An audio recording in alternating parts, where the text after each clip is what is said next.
좀 복잡하고 기이한 일을 겪게 되어서 일하면서 즐겨 듣던 채널에 사연을 한번 써보내봅니다.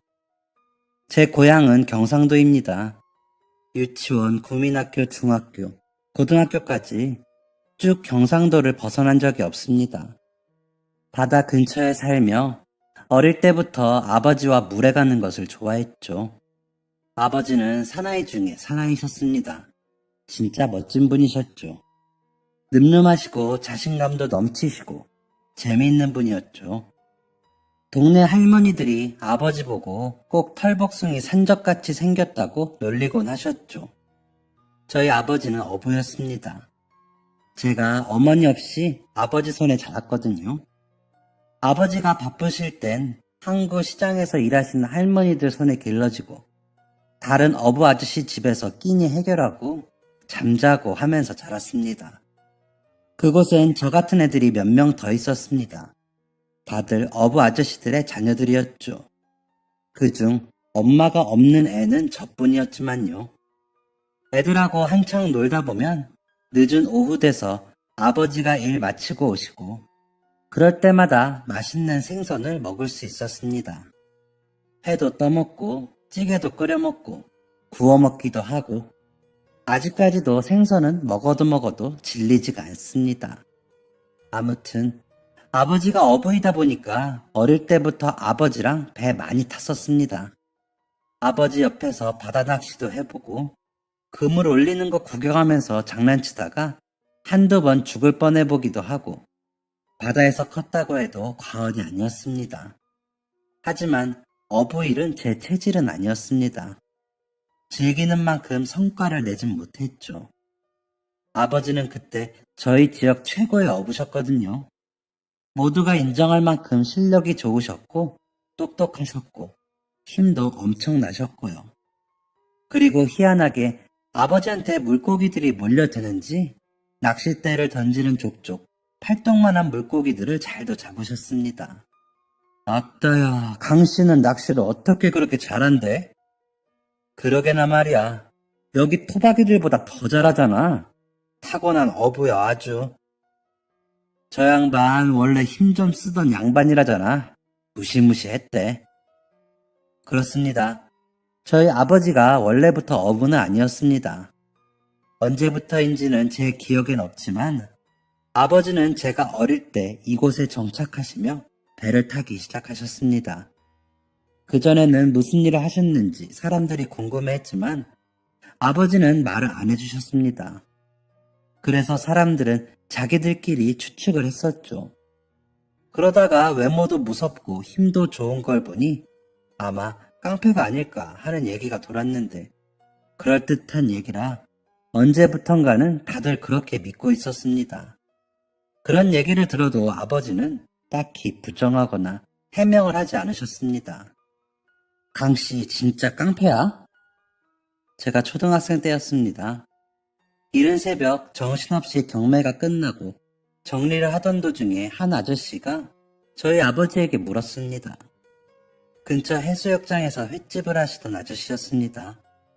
평소에도 먹을 거 가지고 장난치고 인성이 나쁘기로 소문나서 사람들이 별로 안 좋아하는 아저씨였습니다. 하지만 이상하게도 장사는 잘 돼서 그 근처 가게 중 가장 돈을 잘 버는 아저씨이기도 했죠. 횟집 아저씨는 비아냥거리며 아버지께 물었습니다. 분주했던 시장은 아저씨의 말 한마디로 조용해졌습니다. 다들 놀란 것 같았지만 한편으로는 사실이 궁금했는지 시선은 모두 아버지의 입을 향해 있었습니다. 당황한 아버지는 사람들의 분위기를 살피다가 저랑 눈이 딱 마주쳤습니다. 그러더니 어색하게 웃으면서 대답 대신 말을 돌렸습니다. 많이 사셨어요? 오늘 우럭 많이 들어왔는데. 아니, 왜 말을 돌려? 대답 안 하는 거 보니까 인정하는 거구만. 왜, 막 사람 어떻게 하고 여기 숨어 사는 거 아니야? 그럼 안 되지. 여기 할머니들 무서워서 쓰나? 말이 지나치시네요. 민재야, 저기 아빠 트럭에 가서 장갑 좀 가져와라. 그땐 아버지 주머니에 장갑이 있는데 왜 또 장갑을 가져오라고 하는지 알 수 없었습니다. 아마 제가 그 자리에 있으면 안 되니까 차로 보낸 거였겠죠. 네! 대답을 하고 돌아선 그때 다시 아저씨가 중얼대며 아버지의 심기를 건드렸습니다. 지어 편내도 어떻게 한 거 아니야? 그때였습니다. 아저씨가 말을 마치자마자 뭔가 묵직한 소리가 났고 갑자기 사람들이 소리를 질렀습니다. 다시 고개를 돌리니까 아버지는 주먹을 꽉 쥐고 서 계셨고 아저씨는 바닥에 쓰러져 있었습니다. 뚫린 입이라고 마음대로 짓거리지 마. 안 그래도 무서운 얼굴의 아버지가 무서운 표정을 지으니까 더 무서웠습니다. 아버지는 제 쪽으로 씩씩거리며 걸어오셨습니다.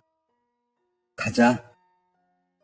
아버지는 저를 트럭으로 끌고 가셨고 쓰러진 아저씨는 점점 사람들 속에 파묻혀 제 시야에서 가려졌습니다. 다음 날 같이 뱃일을 하시는 선장 아저씨가 찾아왔습니다. 아버지와 둘이 대화하시는 걸 들어보니 횟집 아저씨 이가 부러진 것 같았습니다. 입원해 있다고 했던 것 같습니다. 강씨가 가서 사과해. 그놈 원래 그렇게 막말하고 다니는 거 강씨도 알잖아. 제가 왜 사과합니까? 먼저 잘못한 건 그 자식인데. 지금 강씨 화 엄청 났어. 이 검사 저 검사 다 받으면서 병원비도 엄청 내고 있다고. 하라고 하세요. 병원비 그거 내가 얼마든지 줄 테니까. 그것뿐이겠어. 그놈 진짜 고소라도 할 건지 눈이 뒤집혔다니까 아주. 고소요? 참나. 하라고 하세요. 사내 새끼가 감옥 가라면 갑니다. 변호사고 뭐고 다 쓰라고 하세요. 자네 민재 생각은 안 하나? 저 어린 거 두고 감옥 간다고? 민재 봐서라도 그냥 두 눈 꼭 감고 사과해. 그거 한마디면 끝날 거 괜히 일 키우지 마. 제 이름이 나오자 아버지 눈빛은 한껏 수그러들었습니다. 수염을 벅벅 긁으며 제 방을 쳐다봤습니다. 하마터면 몰래 듣고 있는 걸 들킬 뻔했습니다. 다음날 아침에 일어나 보니 아버지가 계셨습니다. 평소 같으면 새벽같이 배 타러 나가셨을 텐데 제가 일어났을 때가 되어서야 나갈 채비를 하고 계시더라고요. 아버지, 오늘 일 안 갔어요? 아들, 잘 잤어? 아빠 어디 갈 곳이 있어서. 어디요? 횟집 아저씨 병원에. 아버지, 사과하러 가요? 응, 아빠가 때렸으니까. 아빠가 잘못한 거잖아. 네, 아버지가 그랬잖아요. 친구랑 싸우는 건 되는데 때리면 안 된다고. 그리고 사나이라면 사과도 할 줄 알아야 한다고 하셨잖아요. 그래, 민재 말이 맞아. 아빠 사과하러 다녀올게. 아버지는 씩씩하게 집을 나섰습니다. 돌아왔을 때 모습은 그렇지 못했지만요. 술에 취한 아버지의 얼굴에는 작은 상처가 있었습니다. 이미 많이 취하실 것 같았는데 아버지는 또 술을 꺼내셨습니다. 우리 민재, 내 새끼, 소중한 내 새끼, 예쁜 내 새끼. 아버지는 두꺼운 손으로 제 머리를 쓰다듬으셨습니다. 졸렸지만 아버지가 기분이 나쁜 듯, 좋은 듯, 이상해 보여서 옆에 앉아 있었습니다. 아버지는 우는 듯, 웃는 듯, 흐느끼며 술을 드셨습니다.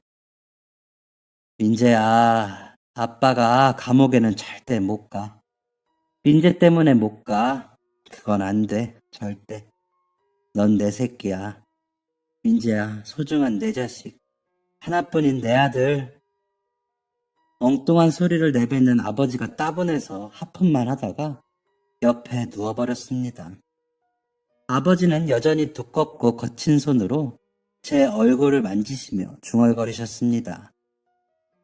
돈이 많아야 해, 돈이. 다 돈이야, 돈. 다음 날 아버지는 어제 무슨 일이 있었냐는 듯 상쾌한 얼굴로 제 아침밥을 차려주셨습니다. 아버지가 차려주는 따뜻한 아침밥은 오랜만이었습니다. 늘 제가 대충 냉장고에 있는 반찬 꺼내 먹기만 했었거든요. 왜 일하러 안 나가시는지는 묻지 않았습니다. 아버지는 생전 하지 않던 제 등교를 도와주시고 어디론가 가는 것 같았습니다. 얼마 뒤에 아버지가 말해주셔서 알게 되었는데 아버지는 양식업을 배우고 계셨습니다. 아무래도 배를 타며 버는 건 한계가 있다고 생각하셨던 것 같습니다. 나중에 동네 아저씨들끼리 하는 얘기를 들어보니까 아버지가 횟집 아저씨한테 사과하러 갔을 때 횟집 아저씨가 그럼 너도 똑같이 맞으라며 한 대 쳤답니다. 그러면서 억울하면 너도 한 대 치고 깜빵 가라는 둥. 자기는 돈 많아서 변호사 몇 명이고 써서 너 감옥 보낼 수 있다는 둥. 아버지 심기를 잔뜩 건드렸답니다. 아버지는 꾹 참고 같이 갔던 선장 아저씨랑 술 들이붓고 집에 오셨던 거죠. 아버지는 이 양식장 저 양식장 돌아다니며 일을 가르쳐 달라고 하셨습니다. 돈 조금만 주셔도 되니까 운영 방법 좀 알려달라고 애원을 하셨습니다. 지금도 그렇지만 그때도 웬만한 양식장들은 돈을 진짜 많이 벌었거든요. 아버지는 당장 조금 없이 살더라도 몇 년 뒤에 풍족하게 살 미래를 그리신 거였습니다. 그래서 그맘때쯤부터 중학교 들어갈 때까지 조금 힘들게 살았던 기억이 납니다. 그때 아버지가 경상도뿐만 아니라 다른 지역까지 돌면서 양식업 배우셔서 좀 외롭게 컸던 기억도 있고요. 그러다가 진짜 운 좋게 어떤 할아버지가 장어 양식하시는 거 헐값에 넘긴다는 정보를 받고 아버지가 그걸 받아서 하게 되었습니다. 손쉽게 얻은 건 아니었고 아버지가 그 양식장에서 장어 양식만 1년을 배우셨었거든요. 그러다가 할아버지 연세도 많으시고 자식도 없이 사셨던 분이라 누구 물려주지도 못하고 살기에도 번거로워서 아버지께 넌지시 물어본 것을 아버지가 덥석 수락을 하셨던 겁니다. 그때 아버지가 은행 2군데서 대출받고 집도 전세해서 양식장 근처 시내 월세로 이사를 하고서 시작하시게 된 거였습니다. 아버지는 정말 열심히 일하셨습니다. 매일 거래처들 전화도 엄청 돌리시고 장어 먹일 밥을 저희 먹을 밥보다 더 열심히 준비하시기도 하셨죠. 장어가 아프면 아버지도 아프셨고 장사가 잘 되면 아버지 기분도 덩달아 좋아지셨습니다. 그렇게 저도 어깨너머로 양식업을 배우게 되었습니다. 고등학교 졸업할 땐 거의 양식장 직원처럼 일했습니다. 학교 끝나면 가서 장어밥 만들고 상품 나갈 거 쌓아놓고 거래처 아저씨들 상대하고 했습니다. 성인이 되어선 자연스럽게 아버지와 같이 운영을 했죠. 제가 성인이 된 직후에 아버지가 받은 대출도 모두 갚았습니다. 그때 아버지가 제 앞에서 2번째로 우셨습니다. 고생했다며 그때 복분자에 장어 구워서 아버지랑 한잔 했었습니다. 아버지, 이제 아버지는 좀 쉬세요. 제가 아버지만큼은 아니지만 운영 잘할 수 있고 잘 키울 수 있어요. 아버지 연세도 있으신데 굳은 일 하시려 하지 마시고 나가서 친구분들도 만나시고 열심히 번 돈도 쓰고 하세요. 하하, 우리 민재 많이 컸네. 아빠 생각도 하고 그럼 아빠가 민재 믿고 나가서 놀아도 될까? 당연하죠, 아버지. 그래. 안 그래도 오전에 일할 사람 하나 구했어. 다음 주부터 나올 거다. 네가 잘 가르쳐봐. 네, 아버지. 아버지가 그때 60이 다 된 나이셨거든요. 고생을 많이 하셔서 그런지 매일 앓는 소리도 하시고 힘들어 보이셔서 이젠 좀 쉬셔야 할 것 같았습니다. 아버지도 그걸 아셨는지 파트타임으로 일할 사람을 구하셨던 거죠. 아버지가 안 계시는 양식장 운영은 다행히도 순조로웠습니다. 아버지는 대출금을 다 갚은 후에야 마음이 편해지셨는지 여유를 찾으셨고 가끔 친구분들 만나 술도 한잔 하곤 하시더군요. 그런데 어느 날은 일하다가 잠깐 집에 들렸는데 아버지가 집 서랍장 여기저기를 뒤지고 계셨습니다. 아버지, 뭐 찾으세요? 소화제가 좀 있나 하고. 소화제요? 어젯밤에도 드셨잖아요. 그러게 말이다. 자꾸 뭐가 얹힌 것 같네. 체하신 거 아니에요? 병원엔 가보셨어요? 뭔 남자가 이런 걸로 병원에 가냐? 소화제 먹으면 괜찮아. 그래도 가보시지. 요새 자주 그러시는 것 같은데. 대때도, 아유, 안 보이네. 그냥 가야겠다.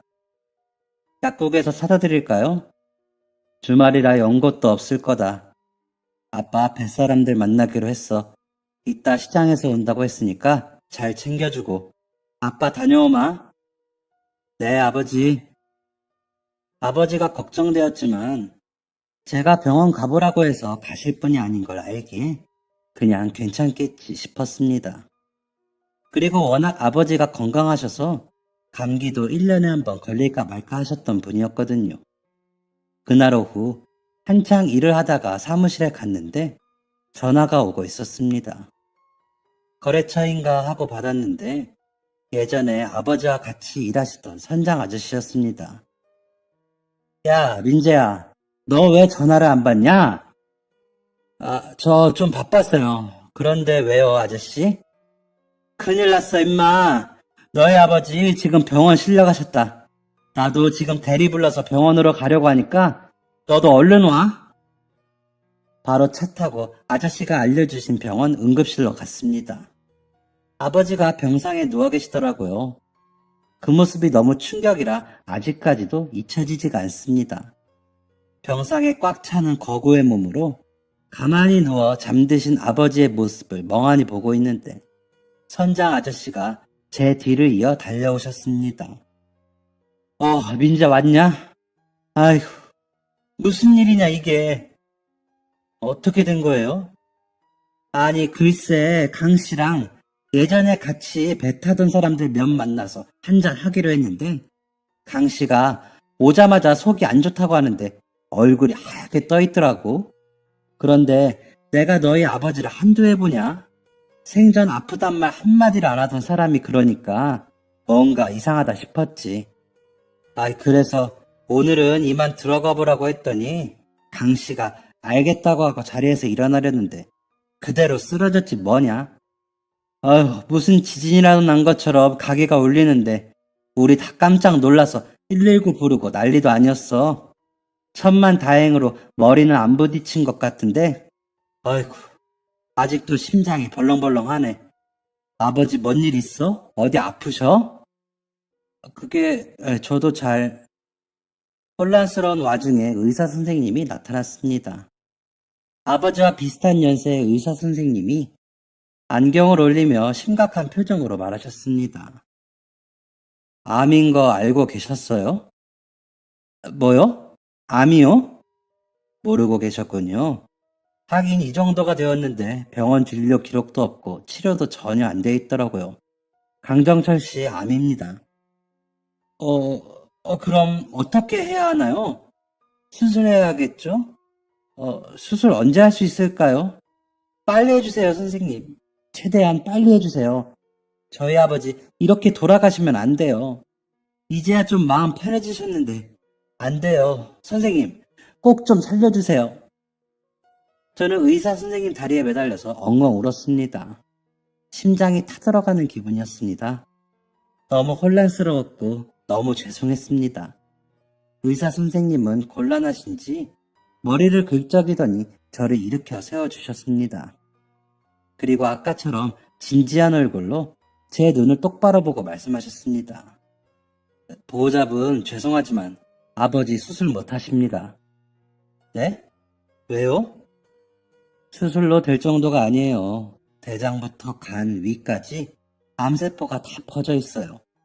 수술은 어려울 것 같고 항암하면서 최대한 버텨보시는 게 최선일 것 같은데 솔직히 그마저도 큰 효과가 없을 것 같습니다. 길어야 한두 달이실 것 같아요. 길어야 한두 달이요? 저희 아버지 죽는다는 건가요? 저희 아버지 정말 건강하시던 분이에요. 아프신 적도 없었고, 어디 아프시다는 말도 안 하셨고, 그 누구보다 건강하신 분이라고요. 아마 말을 안 하셨을 뿐이지 정말 많이 아프셨을 겁니다. 죄송합니다. 제 유일한 가족, 제 전부였던 저에게 우뚝 솟은 거대한 산과 같던 아버지가 우르르 무너지는 기분이었습니다. 고개를 돌려 아버지를 바라봤습니다. 까무잡잡한 얼굴에 눈물이 흘렀습니다. 아버지는 다 듣고 계셨던 겁니다. 병을 알게 되고부터 아버지는 빠르게 망가지셨습니다. 몸도 마음도 정신까지도요. 아무런 치료도 하지 않으셨고 아무런 노력도 하지 않으셨습니다. 그저 순리를 받아들이려 하시는 것 같았습니다. 하지만 그 방법이 매우 잘못되어 있었죠. 아버지는 되려 몸을 더 해치셨습니다. 과거엔 우스갯소리로 손주 보려면 건강해야 한다고 술도 일주일에 한두 번만 하시고 담배는 절대 안 피셨던 분이었습니다. 배 터실 땐 담배를 좀 피긴 하셨는데 양식장 하고 나서는 냄새만 맡아도 화내던 분이셨습니다. 그런 분이 담배를 피우시더라고요. 그리고 매일같이 술을 달고 사셨습니다. 아버지, 진짜 왜 이러세요? 입원을 하시던 항암을 하시던 하셔야지. 이게 지금 뭐 하시는 거예요? 나 항암하면 살 수 있다냐? 어? 그렇게 고생할 거 다 하고 얼마나 더 살 수 있다는데. 그리고 그렇게 사는 삶이 행복하겠어? 내가 안 아프다가 죽을 수 있대? 끽해봐야 몇 달 더 사는 삶이 나한테 중요하겠냐? 민재야, 아버지는 그냥 죽을 날 받아놓은 사람이야. 내가 뭐가 두렵겠냐? 그냥 생전 못 해본 거 해보다가 죽을란다. 술에 취해 흥분하셨는지 목소리를 높이던 아버지가 금세 수그러들며 어깨를 축 내리고 술을 드셨습니다. 너무 마음이 아팠습니다. 아버지의 마음이 충분히 이해갔지만 이래도 되는 건가 싶고 무엇보다도 제가 할 수 있는 게 아무것도 없다는 사실이 너무 고통스러웠습니다. 아버지의 죽음이 점점 다가오는 게 느껴졌습니다. 아버지는 밤새 고통으로 울부짖으며 소리를 지르기도 하셨고 죽음이 찾아오기 전에 자신을 해치려 하기도 하셨습니다. 정말 지옥 같은 두 달이었습니다. 그렇게 두 달을 보내자 아버지는 더 이상 담배도 피지 않으셨고 술도 안 드셨습니다. 그럴 기운도 정신도 없으셨습니다. 그저 진통제에 의지한 채 꼼짝없이 누워있기만 하셨습니다. 아버지 몸에 욕창이 생기지 않게 하려고 매일 몸 구석구석을 닦아드렸습니다. 짐승처럼 거대한 몸짓의 아버지는 하루가 다르게 야위어 가셨습니다. 실제로 그 두 달 사이에 20kg가 넘게 빠지셨습니다. 그날도 어김없이 아버지의 몸을 닦아드리고 있었습니다. 그때 아버지가 낑낑거리며 무언가 쥐고 있는 손을 제게 내밀더군요. 이게 뭐예요? 바다. 목걸이였습니다. 짧고 작은 목걸이. 이게 무엇을 의미하는지 전혀 감이 잡히지 않았습니다. 자세히 봐라. 아버지의 말씀에 목걸이에 달린 동그란 펜던트를 유심히 살펴보았습니다. 앞판에는 곰돌이가 그려져 있었고 뒤엔 알 수 없는 이름과 전화번호가 적혀 있었습니다. 어린아이의 목걸이였습니다. 미아 방지용 목걸이요.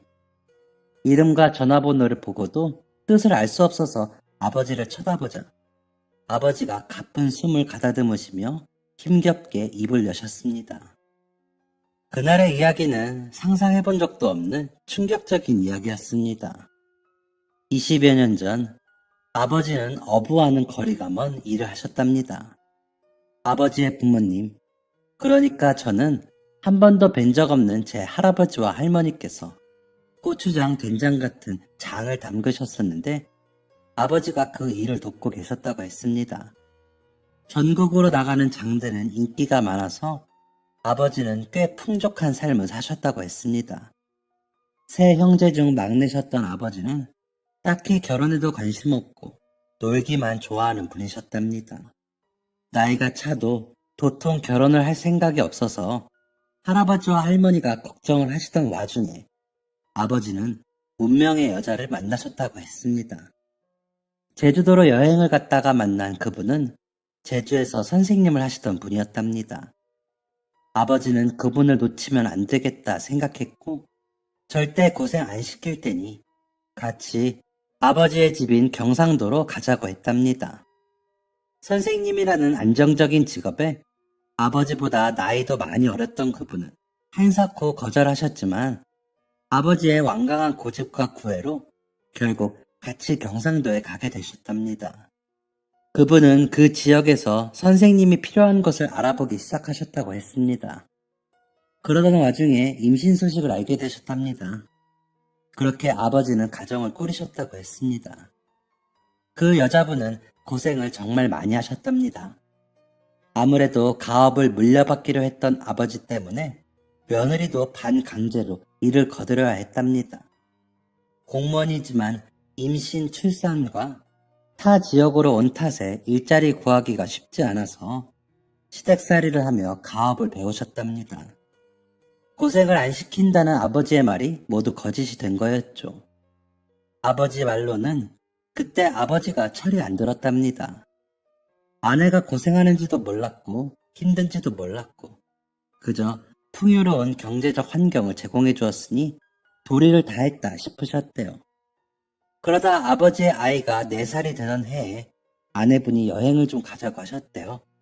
숨 좀 쉬고 싶다며 여행 가서 바람 좀 쐬고 일 좀 쉬고 싶다고 하셨답니다. 그때도 아버지가 화내셨대요. 무슨 일을 한다고 그러냐고. 여행 가 있는 동안 아버지 어머니 두 분이서 일할 텐데 그 꼴을 어떻게 보냐고. 아버지가 이 상황을 저한테 얘기해 주시면서 우셨습니다. 아무튼 두 분이 큰 소리 내니까 할머니가 무슨 일이냐며 오셨고 상황 들으신 할머니가 다녀오라고 했답니다. 험한 곳으로 시집와서 허리 한번 못 펴고 사는 거 같은 여자로서 속상하다며 며느리가 가자는 곳 어디든 가주라고 아버지를 다그치셨다고 했습니다. 결국 아버지네 세 식구는 여행을 떠나게 되었답니다. 그것도 먼 곳이 아니라 그냥 근처 바다였대요. 가서 근처 민박집에서 하룻밤 자고 오는 여행이었답니다. 아버지는 출발하는 아침까지도 못마땅하게 아내분에게 싫은 소리를 하셨답니다. 뒤에서 아기가 듣던 말던 아내분과 다투며 여행이 시작되었는데 그때 사거리를 지나던 중 좌회전하던 이사트럭이랑 박았답니다. 아버지 차랑 받고 이리저리 돌던 트럭도 순식간에 넘어가고 아버지의 차는 도로에서 몇 바퀴를 굴렀다고 했습니다. 그 다음엔 기억이 안 난다고 하셨습니다. 아내분이 손을 잡는 게 느껴지셨다는데 깨어나 보니 병원이셨답니다. 아내와 아들은 병원에도 오지 못하고 그 자리에서 사망했다고 했습니다. 이상했습니다. 나는 이렇게 살아있는데 죽은 아들은 누구인 걸까? 혹시 아버지가 그 후에 재혼을 하시고 나를 낳으신 걸까? 머릿속에 물음표가 가득했습니다. 아버지는 이어서 입을 여셨습니다. 2달여간 병원에서 큰 수술, 작은 수술, 여러 치료들을 받은 아버지는 아픈 몸보다 마음이 더 피폐해지셨다고 했습니다. 타지에서 데려온 아내를 아껴주진 못할 망정 험한 말을 하고 고생만 시켰던 것, 아들을 많이 안아주지 못했던 것이 계속 생각나서 미칠 지경이었답니다. 그날부터 술독에 빠져 사셨다고 하시더군요. 술에 취하지 않고선 지옥보다 더 지옥 같은 현실을 받아들이기가 힘드셨답니다. 정처 없이 걷다가 술 드시고 그러다가 쓰러져서 자고 일어나면 또 술 먹고 부모님과도 친구와도 다 연락을 끊고 그런 노숙자 같은 생활을 반복하셨답니다. 그렇게 죽으려고 하셨대요. 그러다가 어느 날은 첫 가족여행을 가기로 했던 바다에 가셨다고 했습니다. 시커먼 밤바다 보면서 오늘은 꼭 죽어야지 생각하며 또 술을 엄청 드셨대요. 술 드시다 언제 잠들었는지도 모르겠고 새소리, 사람들 소리가 시끄러워서 눈을 떴는데 거기 배가 들어오는 곳이었대요. 밤새 배 타고 온 사람들이 우르르 내리고 여기저기 상인들도 나와 있고 갈매기들도 울어대는데 그 틈에 한 아이가 홀로 있더랍니다.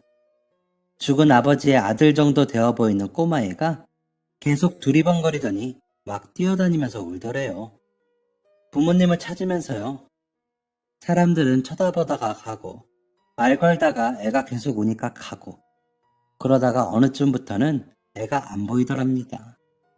부모님을 찾았나 보다 생각하고 멍하니 바다를 보고 있는데 어느 순간 사람들이 모두 떠나고 다시 바다가 고요해졌대요. 그런데 어디선가 누가 훌쩍이는 소리가 들렸다고 했습니다. 소리가 나는 쪽으로 가보니까 아까 울던 그 꼬마가 사람들 안 보이는 곳에 숨어서 울고 있었대요. 원래 같으면 신경도 안 썼을 텐데 아들 생각이 났대요. 너 부모님 잃어버렸어? 아이가 고개를 끄덕였답니다. 그럼 아저씨랑 갈래? 아이가 아버지를 훑어보더니 또 고개를 끄덕였답니다. 아버지는 그때부터 아들 같은 그 아이를 키우기 시작하셨대요. 미련이나마 사망신고도 하지 않은 죽은 아들의 자리에 그 아이를 대신한 거죠. 그리고 그게 바로 저랍니다. 부모를 잃고 낯선 사람을 따라간 그 꼬마아이가 바로 저였답니다. 제가 아버지 자식이 아니랍니다. 아버지 자식이란 것도 가짜고 김민재라는 이름도 가짜고 제 인생이 그냥 가짜라는 겁니다. 머리가 아팠습니다. 아버지가 대체 지금 무슨 말씀을 하시는 건가 혼란스럽더군요. 아버지는 미안하다며 우셨습니다. 왜 얘기했어요? 그냥 차라리 말하지 말고 죽지. 왜 말해요? 죽기 전에 저 고통스럽게 하려고 그래요? 그냥 말하지 말지. 왜 말해요, 왜? 미안하다. 언젠간 말해야지 하다가 네 진짜 부모가 널 찾고 있을지도 모르잖아. 아버지는 숨을 헐떡이시며 말하셨습니다. 그때 생각이 나더라고요. 과거 아버지가 횟집 아저씨를 때렸을 때 감옥에 가면 안 된다고 우시던 게요. 아마 두려워서 그러셨던 것 같습니다. 혹여나 경찰서에 가서 조사를 받다가 제가 아버지 아들이 아니라는 게 들통날까봐요. 그래서 과거도 숨기셨던 거고요. 아버지는 그때 그쪽에 험한 사람들이 많아서 위험하니까 데리고 있어야지 하셨다가 정의부터 키우게 되셨다고 하셨습니다. 저는 한동안 말을 안 했대요. 그래서 말 못하는 아이인 줄 알고 키웠는데 충격 때문에 그랬던 거랍니다. 그래서인지 저는 정말 그 과거가 전혀 생각이 안 납니다. 떠올리려 해도 도무지 기억이 나지 않습니다. 아버지가 제게 모든 사실을 털어놓은 그날은 아버지를 어떻게 대해야 할지 모르겠어서 그냥 방에서 나왔습니다. 아버지가 원망스럽기도 했지만 그렇다고 아버지가 이제껏 저를 길러주신 정성과 저를 사랑하는 마음이 거짓이 아니라는 건 너무 잘 알고 있습니다. 하지만 저를 속였다는 사실이 속상하기도 했고 참 복잡한 마음이었습니다. 그리고 그 다음날 아버지는 떠나셨습니다. 다시는 돌아올 수 없는 곳으로요. 한동안은 머리가 멍했습니다. 양식장 운영도 제대로 할 수 없었고 제 몸 하나도 제대로 건사할 수 없을 지경이었죠. 하나도 정리가 되지 않았습니다. 제게 남겨진 건 김준영이라는 이름이 적힌 목걸이뿐이었습니다. 저는 목걸이에 적힌 번호로 전화를 걸어볼까 했습니다. 수위를 고민하다가 전화를 걸었을 땐 없는 번호라는 기계음뿐이었습니다. 저는 어떻게든 씻어내고 싶은 이 찝찝한 기분과 불편한 마음을 달래러 여행을 떠나기로 했습니다. 아버지와 함께 있던 공간이 아닌 다른 곳에서 천천히 생각해보고 싶었거든요. 저는 바로 배낭 하나 들고 떠났습니다. 목적지는 없었습니다. 그냥 발 닿는 대로 가는 거였죠. 그렇게 이틀이 지난 날이었습니다. 경상도를 벗어나 다른 지역에 가게 되었습니다. 고등학교 수학여행 이후로 타지에 간 것은 처음이었던 것 같습니다. 일하느라 세상에 뭐가 있는지도 모르고 살았으니까요. 타지의 버스는 어떻게 생겼을까 하며 한번 탔다가 내렸는데 마침 절이 보이더라고요. 아버지가 무교라 평소 교회나 절이나 성당 이런 곳은 가본 적이 없어서 그냥 보기만 해도 신기했습니다. 생각보다 사람들이 여럿 드나들더라고요. 궁금해서 저도 그쪽으로 발을 옮겨봤습니다. 처음 들어가 본 절의 모습은 근엄하고 웅장했습니다. 다들 예를 갖추며 다니는 모습도 멋있어 보였고 절의 자태도 참 신기하게 느껴졌습니다. 그런데 사람들이 되게 많이 있었고 연등도 엄청 많이 달아져 있더라고요. 아까 입구부터 달려있던 현수막들을 보니 그날이 석가탄신일이었습니다. 그래서 같은 정류장에서 내린 사람들도 많았던 거였구나 생각하며 구석진 벤치에 자리를 잡았습니다. 멍하니 사람들을 보고 있었습니다. 특히 가족들이 눈에 띄었습니다. 나이든 부모님을 모시고 온 사람도 있었고 어린 아이들도 많이 보였습니다. 괜히 눈물이 나더라고요. 내 곁에는 아무도 없구나 하는 생각에 너무 서러웠습니다. 그렇게 혼자 눈물을 훔치고 있는데 누군가 제 어깨를 툭툭 치더라고요. 식사는 하셨어요? 아, 누구세요? 여기서 일하는 보살이에요. 안녕하세요. 실례가 안 되면 옆에 앉아도 될까요? 네. 보살님은 인자한 웃음을 지으며 제 옆에 앉으셨습니다.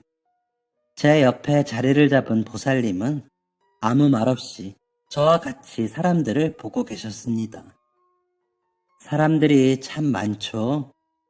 네, 그렇네요. 모두 좋은 일이 생겼으면 해서 오시는 거겠죠? 절에 오면 좋은 일이 생기나요? 아니요. 연등에 적는 거예요. 우리의 평화와 안녕을 기원하면서. 아, 몰랐네요. 무슨 고민 있으세요? 그냥 좀 혼란스러운 일이 있어서요. 몰랐던 사실을 알게 되었는데 어떻게 받아들여야 할지 복잡하네요. 그렇군요. 마음이 많이 안 좋으시겠어요. 네. 보살님은 한동안 말을 아끼셨습니다. 그러더니 아까처럼 인자한 미소를 지으며 절 바라보셨습니다. 제가 절하는 법 알려드릴까요? 저는 보살님과 신당에 갔습니다. 나란히 서서 보살님께 절하는 법을 배웠습니다. 3번 절을 하고 가만히 눈을 감고 앉아있으니 기분이 한결 나아지더라고요. 아까보다 작게 들려오는 사람들의 목소리가 기분 좋게 들리기까지 했습니다. 보살님은 고요를 느끼고 있는 저에게 나지막히 말씀하셨습니다. 식사하고 가세요. 절에서 비빔밥을 먹는다는 것은 들어만 봤지 실제로 먹어보긴 처음이었습니다. 그런데 제가 예상했던 것보다 훨씬 맛이 좋더라고요. 금방 한 그릇을 해치웠습니다. 밥을 다 먹고 들어왔을 때보다 가벼워진 마음으로 다시 발걸음을 옮기려던 때였습니다. 보살님이 제게 오시더니 작은 염주 하나를 내미셨습니다. 마음이 복잡할 때 도움이 될 거예요. 그래도 나아지지 않는다면 또 오세요. 그때도 식사 대접할게요. 저는 보살님이 주신 염주를 받아들고 절을 나섰습니다. 왜인지 마음이 따뜻해지는 기분이었습니다. 저는 그 후로 며칠 동안 더 여행을 했습니다. 사람이 많은 곳에도 가보고 없는 곳에도 가보고 유명하다는 산에도 올라가 보며 마음을 씻으려 노력했습니다. 그러다가 이젠 정말 집으로 돌아가야 할 때 마지막으로 그 절에 한 번만 다시 들려보기로 했습니다. 여행을 마치기 전에 그 보살님을 다시 한번 뵙고 싶었거든요. 무작정 절에 가서 이리저리 돌아다녔습니다. 석가탄신일이 한참 지났는데도 드나드는 사람들이 꽤 있었습니다. 큰 절이라 그랬나 봅니다. 그렇게 얼마나 걸었을까? 아무리 찾아도 보살님이 보이지 않아서 그때 그 벤치에 자리를 잡았습니다. 그때와 같은 풍경이었지만 사람들은 눈에 띄게 줄고 나무들은 더 초록색으로 빛나 있었습니다. 마음이 잘 정리되지 않았나 봐요. 아, 보살님, 이번에도 같은 고민인가요? 그때처럼 제 옆을 채워주시는 보살님 덕에 마음이 가벼워졌습니다. 아니요, 그때보다 마음이 훨씬 좋아졌습니다. 덕분에요. 제가 한 게 뭐가 있다고요? 그때 다시 오면 밥 주신다고 한 거 먹을 수 있을까요? 그럼요, 이리 오세요. 보살님은 따뜻한 밥과 각종 나물들, 예쁘게 구워진 버섯까지 먹음직스러운 상을 차려주셨습니다. 몇 끼 고기를 안 먹으면 밥을 먹은 것 같지 않던 저였는데도 아무 불평도 되지 않더라고요. 오히려 좋았습니다. 제가 그릇들을 깨끗하게 비우는 동안 보살님은 제 곁을 지켜주셨습니다. 무슨 기분인진 모르겠지만 보살님께는 어떤 이야기도 할 수 있을 것 같았습니다. 그래서 저는 제 이야기를 보살님에게 들려드리기로 했습니다. 저희 아버지가 얼마 전에 돌아가셨어요. 그랬는데 돌아가시면서 저한테 그러시더라고요. 사실 제가 친아들이 아니라고. 부모 잃고 길에서 오는 거 데려다가 키우셨대요. 처음엔 아버지 얘기 듣는데 배신감도 느껴지고 소름 돋기도 하고 마음이 많이 복잡했어요. 그래서 모질게 말했는데 이 얘기하고 다음날 아버지가 돌아가셨어요. 아직까지도 제가 무슨 기분인지 잘 정리가 안 돼요. 뭘 해야 하는지도 모르겠고요.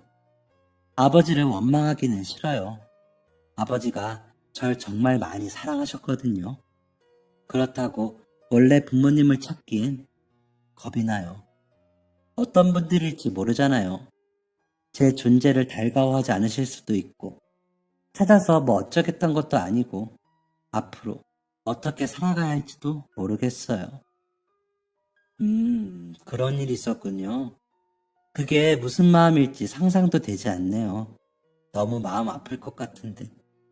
그런데 아버지에 대한 마음은 잘 알 것 같아요. 뭔데요? 원망이잖아요. 아버지 말고 자기 자신에 대한 원망. 왜 그때 그렇게 말했을까? 마지막인 걸 알았다면 그런 말 하지 말걸. 마지막인 줄 알았다면 좀 더 같이 있어 드릴 걸 하는 마음이요. 아버지에 대한 원망? 아버지에 대한 배신감 같은 건 처음부터 없었던 거예요. 상황이 혼란스러워서 자기 마음을 읽지 못한 거지. 전곡을 찔린 기분이었습니다. 보살님의 말이 정확했습니다. 저는 아버지를 원망했던 게 아니라 제 자신이 미웠던 겁니다. 아버지의 마지막을 그렇게 보내드려야 했던 것. 그게 바로 제 마음의 돌이었습니다. 보살님께서 정확히 제 마음을 읽어주시니 얹혀있던 돌이 빠져나간 듯 마음이 가벼워졌습니다. 그리고 아버지 생각이 나서 눈물이 나더라고요. 보살님은 제게 손수건을 주셨습니다. 그리고 말없이 제 곁을 지켜주셨죠. 보살님, 정말 감사합니다. 정말 감사해요. 나도 사랑하는 사람을 떠나보낸 적이 있어요. 왜 더 안아주지 못했을까? 왜 더 예뻐하지 못했을까? 왜 더 손을 잡고 있지 못했을까? 그 마음 잘 알아요. 제가 혹시 다음에 또 마음이 복잡해서 여기 오게 된다면 그땐 보살님 얘기도 해주실래요? 네, 그럼요. 언제든지요. 저는 가벼운 마음으로 여행을 마칠 수 있었습니다. 아버지가 없는 제 인생을 정신 차리고 살아갈 준비를 마친 느낌이었습니다. 다시 일상으로 돌아와 보니 양식장 운영은 소홀했던 만큼 관리가 많이 필요했었고 공백을 메워준 직원도 휴식이 필요해 보였습니다. 저는 다시 힘을 냈습니다. 아버지가 저를 위해 일구신 양식장 운영에 더 힘을 쏟았고 전보다 더 바쁘게 생활했습니다. 이따금씩 아버지 생각이 나서 눈물이 날 때도 있었지만 무너지지 않으려고 노력했습니다. 그렇게 양식장이 안정이 되고 매출도 많이 올랐을 때였습니다. 계속 보살님 생각이 나더라고요. 처음 절에 갔던 이후로 계속 차고 다니던 염주를 볼 때마다 보살님 생각이 났습니다. 저는 하루 시간을 내서 다시 절에 가보기로 했습니다. 몇 달 만에 간 절은 그때처럼 웅장한 자태를 뽐내고 있었습니다. 저는 그때와 같은 자리에서 보살님을 기다렸고 1시간쯤 지났을까 보살님은 그때처럼 절 찾아와 주셨습니다. 오셨네요. 안녕하세요, 보살님. 오랜만에 뵙네요. 혹시 오실까 싶어서 이곳을 자주 지났어요. 복잡한 일이 생기셨나요? 아니요, 다 좋아요. 일도 잘 되고 저도 좋아요. 오늘은 보살님 얘기가 궁금해서 왔어요. 보살님은 한참 동안 말을 하지 않으셨습니다. 항상 인자한 표정이던 보살님의 얼굴이 조금 어두워 보였습니다. 보살님은 어렵게 입을 여셨습니다. 벌써 20년은 된 얘기인데 아들이 있었어요. 남편과 저를 반씩 닮은 정말 예쁜 아이였어요. 똑부러지고 애교도 많은. 남편 회사 여름 휴가 맞춰서 여행을 갔었는데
거기서 잃어버렸어요. 정말 한참을 찾았는데 아무리 찾아도 안 보이더라고요. 경찰서도 가보고 소방서도 가보고 근처 병원도 돌아다녀보고 했는데 못 찾았어요. 살아있는지도 모르겠고 보살님은 조용히 눈물을 훔치셨습니다. 저는 예전에 보살님께 받았던 손수건을 보살님께 드렸습니다. 보살님은 고개를 꾸벅 인사하며 눈물을 닦으셨습니다. 그때 배 탄다고 엄청 좋아했는데 사람 많으니까 뛰어다니지 말라고 혼냈거든요. 그게 마지막이었어요. 그렇게 혼내고 보내줬어요. 그래서 내가 혼낸 게 무서워서 안 돌아오나 싶고. 배요? 네, 경상도에 남편 지인이 있어서 갔었어요. 그때 아이가 4살이었는데 처음 배 타보는 거라 정말 좋아했거든요. 가기 전날 배 모양 장난감도 사고. 경상도요? 경상도 어디요? 포항 쪽이었어요. 손이 바들바들 떨렸습니다. 아버지가 저를 발견하셨다는 곳도 포항이었었거든요. 그럴 리가 없겠지만, 그런 일이 있을 리가 정말 없겠지만, 저는 보살님께 물어봤습니다. 혹시 아드님 이름이 뭐예요? 준영이요. 김준영. 저는 그 자리에 주저앉고 말았습니다. 숨이 넘어가게 꺽꺽대면서 울었습니다. 거짓말인 건가? 내가 잘못 들은 건가? 지금 누가 날 속이는 건가? 어지러울 지경이었습니다. 제가 쓰러져 오니까 보살님은 당황해서 어쩔 줄을 몰라 했습니다. 그 근처를 지나던 스님들도 무슨 일이 났나 싶어 제 쪽으로 오셨습니다. 저는 말이 제대로 안 나올 만큼 끄덕댔습니다. 말로 뭐라 할 수가 없어 저는 가지고 있던 미아방지 목걸이를 보살님에게 내밀었습니다. 목걸이를 받은 보살님은 입을 막더니 눈물을 쏟으셨습니다. 저희는 그 자리에서 그렇게 한참을 울었습니다. 겨우 진정을 시킨 보살님과 저는 밥상을 마주하고 앉았습니다. 밥을 차려주신 다른 보살님께서 천천히 들으라며 자리를 비켜주셨습니다.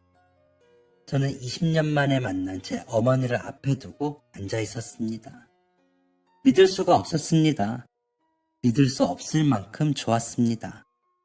어머니는 제가 사라진 후의 이야기를 천천히 들려주셨습니다.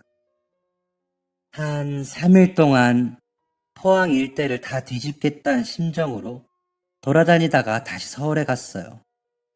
가서 또 신고하고 탔던 배에 가서 다시 찾아보고 그러다가 또 포항 가고 못 찾고 서울 돌아가고 그걸 몇 번이나 반복했어요. 그러다 가망 없다는 경찰들 말에 체념하며 살았어요. 웃다가도 울고 울다가도 웃고 그렇게 사람 사는 게 아닌 것처럼 살았는데 또 살아보니 가끔 잊혀질 때도 있더라고. 그래도 도저히 애는 낳을 자신이 없어서 남편이랑 조용히 살았어요. 그러다가 재작년에 남편까지 죽고 아는 사람 하나 없는 이 지역 와서 절에 들어왔어요. 그냥 여기서 일하면서 이렇게 살다 죽어야겠다 하고. 감사해요. 계속 찾아다녀 주셔서. 저 때문에 힘들어해 주셔서. 저는 혹시나 제 부모가 저를 일부러 버린 게 아닐까 하고 그러면 제가 찾으면 안 되잖아요. 그럼 더 짐이 되는 거잖아요. 그럴 리가. 너처럼 예쁜 아이를 버릴 부모는 어디에도 없어. 감사합니다. 감사합니다. 이렇게 건강한 모습으로 계셔주셔서 감사하고 저를 기억해 주셔서 감사해요. 그날 어머니와 눈물 젖은 밥을 먹은 게 10년이 지난 지금까지도 생생합니다. 저는 그날 기적적으로 저희 어머니를 찾았습니다. 어머니는 말씀하십니다. 우리가 부모 자식이라서 다시 만날 수밖에 없는 운명이라서 만난 거라고요. 저는 어머니 말에 전적으로 동의합니다. 저는 어머니를 모시고 저희 집으로 왔습니다. 아직 아버지의 때가 지워지지 않은 집에 어머니가 오셨습니다. 제가 이제 어머니 모시고 살고 싶다는 말에 어머니는 많이 고민하셨지만 어머니가 늦었지만 그때 못한 육아하시겠다며 저와 같이 가족을 꾸리셨습니다. 저는 여러 번 법원을 왔다 갔다 한 끝에 어머니 밑으로 호적을 올릴 수 있었습니다. 법적으로도 완벽한 가족이 되니 뭔가 더 든든한 기분이 들더라고요. 저는 보살님이 저희 어머니라서 너무 좋았습니다. 그렇게 따뜻하고 남의 아픔을 들어주실 줄 아는 분이 제 어머니라니 너무 좋더라고요. 의지할 수 있는 부모가 있다는 점이 가장 큰 위안이 됐습니다. 그때부터 10년이 지난 지금 저는 어머니와 함께 살고 있습니다. 여전히 양식장을 운영하고 있고 코로나 여파를 맞긴 했지만 다행히 지금은 많이 회복되었습니다. 작년 가을엔 결혼도 했습니다. 그리고 올겨울에 태어날 제 아이인 튼튼이를 기다리고 있습니다. 제게는 아버지도 계시고 어머니도 계십니다. 비록 아버지는 제 친아버지가 아니고 지금은 계시지 않지만 그분이 제 아버지라는 사실은 죽을 때까지 변하지 않을 겁니다. 아버지가 하늘에서 제가 어머니 찾을 수 있게 도와주신 건 아닐까 하는 생각도 가끔 합니다. 그 정도로 저를 아껴주고 저를 위해 주셨던 분이니까요. 아버지께서 제 비밀을 알려주셨을 때는 세상에서 제가 가장 불행할 줄 알았습니다.